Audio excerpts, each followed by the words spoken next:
ginnaaw bu ñuy sant yàlla ñu ngi gërëm askanu Sénégal ci seen soutien au président Bougane Gueye Dany soutien tamit bu ñu indi tamit à la coalition Sàmm Sa Kàddu luñ ci ñaaw rek mooy lu ñëpp a gisoon mu fës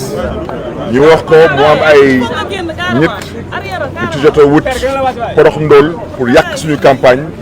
wala déstabiliser suñu coalition tey nag duñ ko waxee woon te noonu la ko yoon waxee tamit mooy Bougane Gueye Dany deful dara dañ ko jaayoon doole te may biiralaat wax ci dëkk bi dafa amoon yaakaar bu ñu fi amoon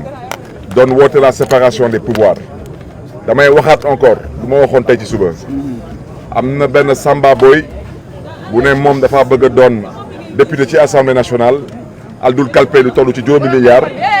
gis ngeen le crime qu'il a posé avec préméditation annoncé crime am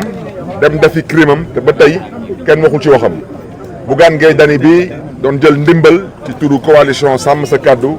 di ko yóbbu ay concitoyens sénégalais ñu téye ko jaay ko doole te ñëpp xam nañ ko bu baax a baax a baax ko loxo gendarmerie raxu si parce que tey gendarme ñu fi plaidé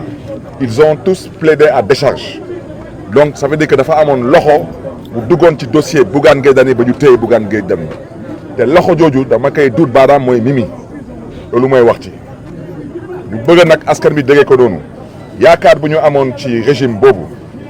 tey wane nañ seen bopp heureusement que la justice a décidé de rester debout parce que nag ku def lu baax ñu ne def na lu baax tey la justice sénégalaise a dit le droit ñu ngi féliciter tamit les avocats de Bougane Gueye Dany parce que ba ñu déggee le procureur on a franchement eu mal pour notre pays parce que procureur dafa def benn plaidoirie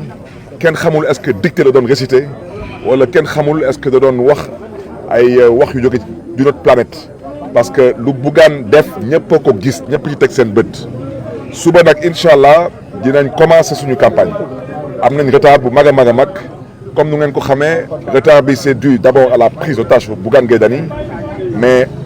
retard bi tamit c'était aussi dû à l'attaque contre le siège de Sàmm Sa Kàddu daanaka lépp lu ñu dajale woon ci ay t-shirt ci ay spécimen taal nañ lépp wante yàlla ci mbaaxam may nañu as tuut ndax ëllëg ñu mën a commencer fii bi Tambacounda def commune bi ak def département bi et puis commencer nag enchaîner ak suñu campagne di sakku tamit ci mbokk yi nañu bàyyi xel coalition Sàmm Sa Kàddu le 17 novembre ñuy sakku ci askanu Sénégal ñu sànjil seen xob coalition Sàmm Sa Kàddu pour une assemblée de rupture mais fu may gën a insister mooy sénégalais yi suñu bëgg am président de la république sénégalais laay waxal parce que fu mu nekk nii amagu leen président de la république seen président dafa catu dafa toogagul bu baax su ngeen bëgg am président de la république na ngeen voter la coalition Sàmm Sa Kàddu parce que ñun lu ñu tax a yóbbu assemblée nationale mooy góorgóorlu ba les institutions du Sénégal mën a fonctionner normalement di gërëm ñëpp di sant ñëpp. jërëjëf monsieur le maire ginnaaw bu ñu libéré Bougane léegi da ngeen di continuer def campagne yu day dem noppalu. non dañuy des tey fii Tambacounda fanaan Tamba suba suñu yeewu suba incha allah ñu commencé suñu campagne ci jàmm ak salaam te di remercier tamit toute l'intercoalition parce que Sàmm Sa Kàddu gis ngeen leen fi tey mais wante gis ngeen fi tamit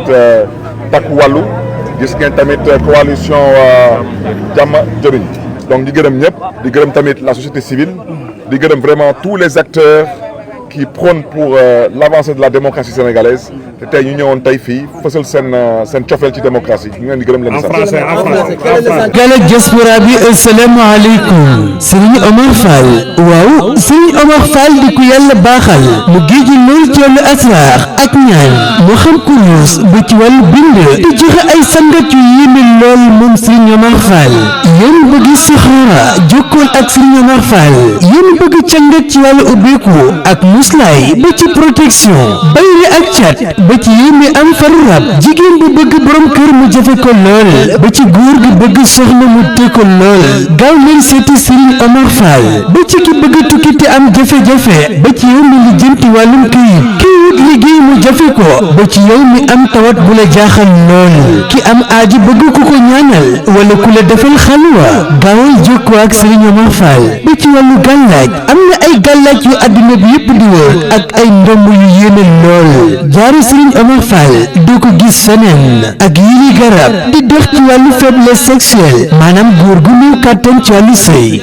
moom Serigne Omar Fall di ko yàlla baaxal mu géeju lool ci xam-xamu asraar gaaw leen jokkoo ak moom génn ci xat-xat yi ngeen ne ak seeni njàqare seeti leen ko gaaw naatal seen dund téléphone am di 78 566 35 79 ma bamtuwaat numéro Serigne Omar Fall 78 566 35 79 ak Serigne Omar Fall seeni jaaxle jeex na seeti leen ko gaaw ca ndët ci wàllu ubbeeku muslaay ak protection bay rek cat ba ci yow ñi am faru rab jigéen bu bëgg borom kër mu jafe gaawal seeti Serigne Omar Fall góor bu bëgg soxna tuful làmb mu dëgër gaawal seeti Serigne Omar Fall ba ci ki bëgg tukki mu jafe ko wàllum kayit jafe la lool ba ci kiy wut liggéey te fu mu jug lu ñu ne ko du fii seetil Serigne Omar Fall te wut bu la jaaxal yéen bëgg ku la dugal xalwa gàllaaj ndongo ba ci jaaroo ci Serigne Omar Fall lam ci yor doo ko gis fenn ma bamtu ko numéro mooy 78 566 35 79 Serigne Omar Fall seen njàqare jeex na